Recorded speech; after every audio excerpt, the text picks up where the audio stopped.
Hello, and welcome to the second webinar in the series for the 4-hour e-commerce site webinars, week 2, terms of the trade. This week I'm going to be going through some of the fear factors that prevented me from starting setting up, basically. I'm going to be talking about the legal pages you need, points to address in those legal pages, some legal issues that you need to comply with in the sales page copy and testimonials. And I'm also going to be talking about customer support issues, how you can best handle those, and how to set up 2 different analytics services. And the challenge this week is going to be to install one of them. So, fear factors. Right. Fear factors can be sources of inaction and procrastination. Now, for me, there were quite a few, and one big one was how to set up an e-commerce system.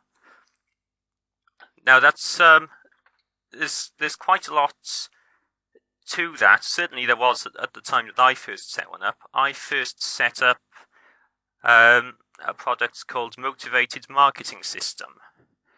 And once I got it set up, I actually found that some orders were failing quite a lot, and basically I had to take it down about a week after I put it live. But the only way I knew about that was to actually get it done. So I got it done, set up. The issues were to do with affiliate payments, because that had a split payments method where a customer had to make 2 PayPal payments if an affiliate referred traffic to me. I don't recommend that people do that anymore, and it was the only system that I ever tried that required that approach. How did I get around it? Well, I had to set up something else, so I bought a copy of JV Manager. JV Manager is a very powerful system, but it's very difficult to get started in it, and although it does have basically everything you need. It's got affiliate tracking, managing joint ventures, coupon codes, all of the things that you need, but it is a very difficult system to really work with for someone who's just starting out. So that's why this webinar series has been about WordPress and eShop. I've tried a couple of others, and there are certain systems, such as I believe it's called the Dime Sale system, which actually increases prices as people buy your products. That can be good for motivating sellers, but motivating buyers. But really, if you want to get started, you want something simple yet powerful enough that it has all that you need to get started with, and that's why this has been about eShop. E-commerce laws. One thing that might scare you is, what if I break a law? Well, you can't possibly know all of the laws. The thing that swung this one for me is that you see a lot of times even big stores on the web have problems. They might break laws inadvertently usually, and even though that happens, they're still making money, they're still making profits. They'll pay whatever fines they need to pay, and they'll carry on. So you can't know all of the ones. Obviously, you'll be familiar with the main laws that apply, such as not misrepresenting your product on any sales literature and that sort of thing. As your business grows, I would recommend that you involve a solicitor or an attorney and involve an accountant. but that's not immediately necessary. And my own business isn't at the level where that's really needed at this stage. But the main thing of importance that I want to stress is that as long as you try to make sure that you comply with the main laws, you should be okay. The authorities aren't looking to close you down just because you've broken a little law here. What they're looking for is to try and make sure that traders comply with the laws, and if they find a trader that isn't complying,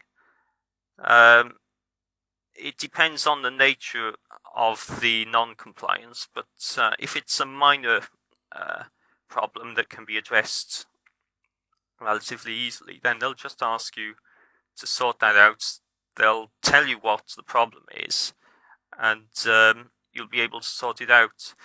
A statistic that I haven't actually put into the notes here, but apparently the percentage of British traders that are not publishing a geographic address, that's a non-post office box address, that's an address in the real world on their sales pages, it's in double figures. It's a huge percentage. They're all breaking the law. They're still trading. They're still going. So it's not something that should inordinately worry you. One thing that you should be doing, whatever your form of business is keeping books and accounts. This is rarely talked about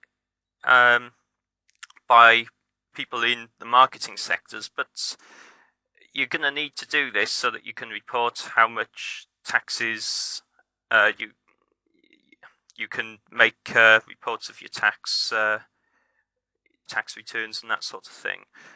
Now, this is what I've done actually. I got a book on bookkeeping, and it gives you the main details, things like what you can treat as allowable expenses, certain things you have to depreciate, like a computer or a monitor, that qualifies as hardware that you have to depreciate if it's in your books, and all these sorts of things. How to record sales, all this sort of stuff is really listed, and it's boring, but it is one of the essential aspects of business. Now there's free programs and commercial programs that allow you to keep your accounts. A good free program that I recommend and I use myself is called GNU Cash, and if I just open a new window, I'll just take you to that website, and you can have a quick look at what you get.